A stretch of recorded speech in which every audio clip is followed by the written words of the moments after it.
Alors, un exemple d'application du modèle au niveau du design d'information, comme mentionné, est vraiment l'étape du scénarimage.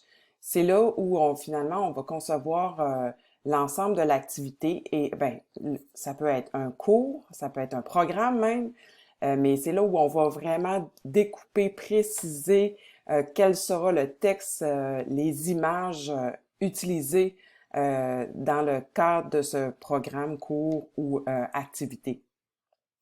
Euh, Celui que je vous présente, c'est le, le, le scénarimage du cours pour PRF 610 à l'Université de Sherbrooke, dans le cadre du DSS en enseignement au collégial.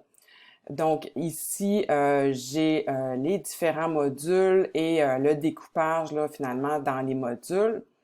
On remarque ici, c'est peut-être important, surtout si c'est seulement une activité, bon, c'est peut-être pas autant utile, mais lorsqu'on va concevoir quelque chose de plus gros qu'une activité, c'est important de faire l'usage des styles dans Word qui va nous permettre ici là d'avoir le volet de navigation. Parce que, bon, le processus est itératif. On va entrer du matériel, mais des fois, on va vouloir changer d'idée. Et ça peut devenir quand même assez, des documents assez imposants. Donc, on voit ici, là, j'ai quand même 29 pages. Donc, c'est sûr que dans ce document-là, j'ai pas seulement la présentation parce que j'ai aussi mes autres étapes du modèle. Euh, mais donc, voilà, utiliser les styles de Word. Ici, je vais juste faire un petit... Donc, dans le module 1, le titre module 1 va être titre 1.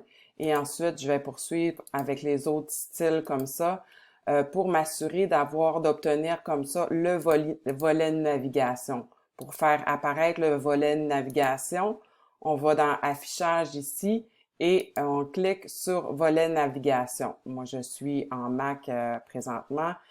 C'est sûr que ça peut être un petit peu différent en Windows, mais c'est le même endroit, affichage, volet navigation.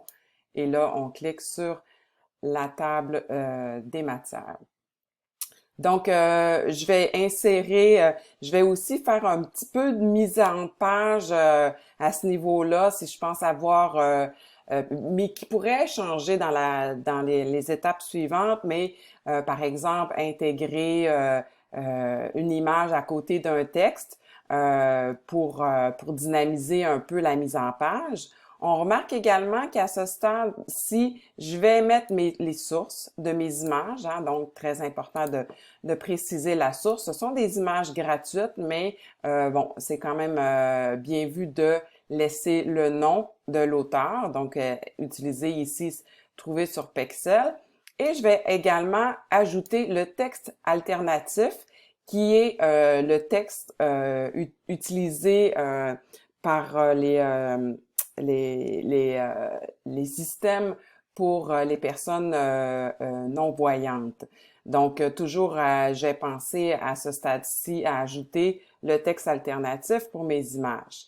Euh, donc ici, vraiment, tous mes titres, le décomposage, donc je mets vraiment tout le texte et j'ajoute également les liens. Donc, si par exemple ici, c'est la boîte à outils, il y a des liens vers des tutoriels YouTube. Donc, je vais ajouter directement les liens ici.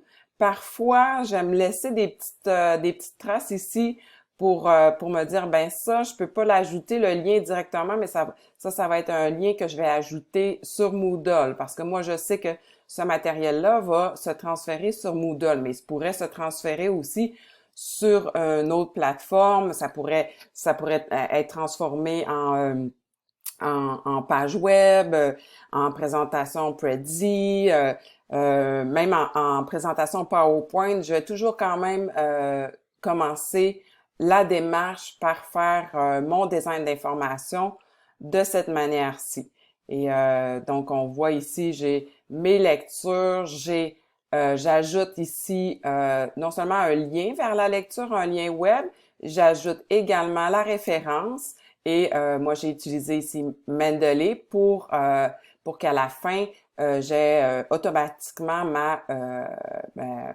ma bibliographie construite de manière automatique. Donc voilà en gros en quoi consiste le design d'information. Ici, le scénarimage du cours PRF